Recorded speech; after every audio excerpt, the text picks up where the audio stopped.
All right. I spent the last 3-4 days trying to think what to say. Wanted to say something that meant a lot to me. I wanted to pay homage to somebody that means a lot to me. And all the way down I'm trying to think of what to say, and I get here and then there's all this stuff on legacy. So it almost plays in perfectly to what I had to say. Around 8 or 9 years old, I started getting in a lot of trouble running the streets. And there was a guy that ran around the neighborhood, a couple you know, a guy named Rick Ziebert. Used to go to my mom, who knew she was dealing with a very troubled young boy that was fighting everybody, knew he was going to be in trouble with the police any day. Things were going on. She kept telling me I need to take him, telling my mom that you need to take this boy to this wizard down the street, this guy named Charles Caldwell. He works magic. He's just amazing. He runs this dojo about 2 blocks from my house. And I heard about him for, I think, my entire 9th grade years. I kept getting worse and worse, started getting worse in school, running the streets, wasn't coming home at night. 9-year-olds shouldn't stay out for 4 or 5 nights a week, but my mom just, she had no control over me. And so finally one day he got permission to take me down to Gandalf, this guy named Charles Caldwell that apparently could do wizardry work and magic and stuff. And so I think at 10 years old I started with him. And started doing judo. I don't know, 11th, 12th years old. I was first state champion. But legacies. If not for you taking me in and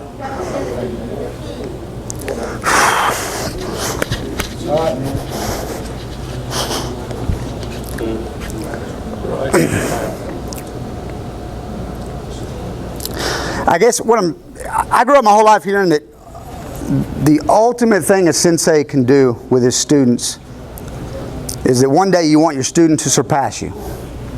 That's the ultimate goal, and I feel that every day when I teach my students. One day you will surpass me, one day you will be better than me, one day you will be a better student than me.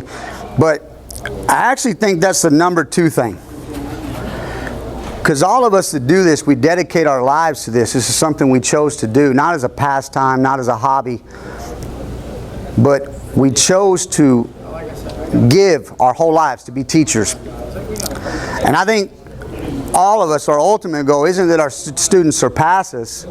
It's, at the end of the day, it is our legacy. It's that we mattered, that we made a change in someone's life. Most of us wouldn't be here today without Carl Geis. I never trained under him maybe a handful of times with Zuke. The only time he ever yelled at me was on personal time, and I told him to kiss my ass. I didn't, it wasn't on the mat, so I didn't have to take it, and I walked out and I never dealt with the guy. But he was my dad's sensei, and through him, I wouldn't be who I am without Carl Geis.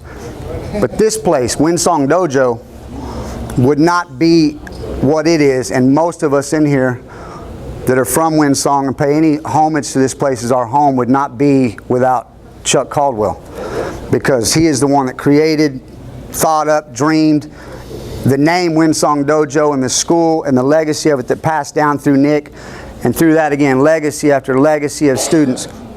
So if I got a chance to teach a 10-year-old kid, and in all these years, I don't even think I've ever had a student that I hadn't had words with, like that I've had to chastise or get on. And I don't know how you put up with me for 30 years and we have never crossed words. You have never said even a bossy or a demanding or he's been a father to me my whole life.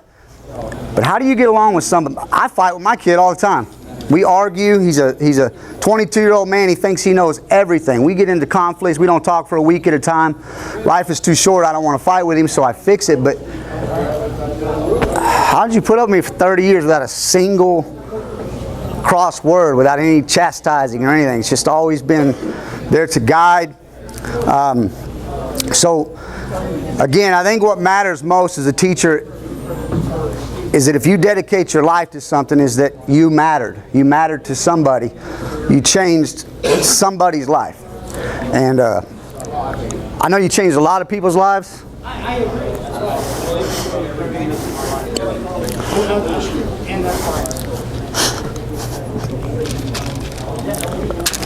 Come up here, please. If not for you, I'd be in prison and probably dead. So, you matter to me.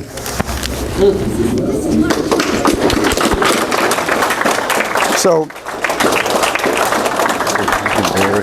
well, your legacy to me, I put something together for you because I wanted you to see what your judo teachings to me have done with my life.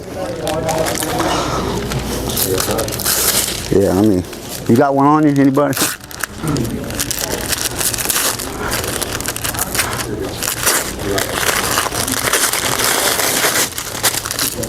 Be less messy.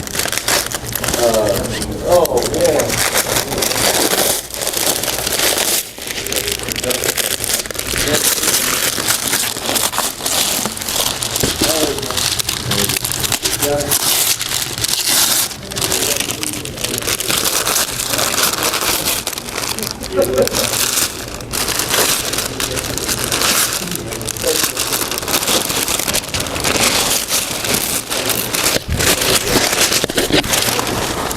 Your legacy through me and my legacy. Oh, that's beautiful.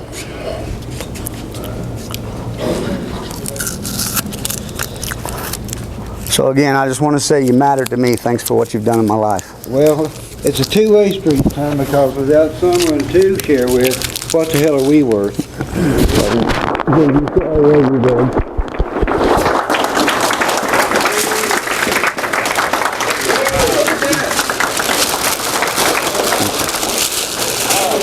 Well, pardon me, I'm a little embarrassed, and I'm going to go cry. Starts with me at 10 years old, through my knucklehead MMA days, all the way down to what I've done because of you. Well, that's just beautiful, and I'm so grateful. And I'm grateful for you. So, grateful to all of you. Thank you all. Thank you.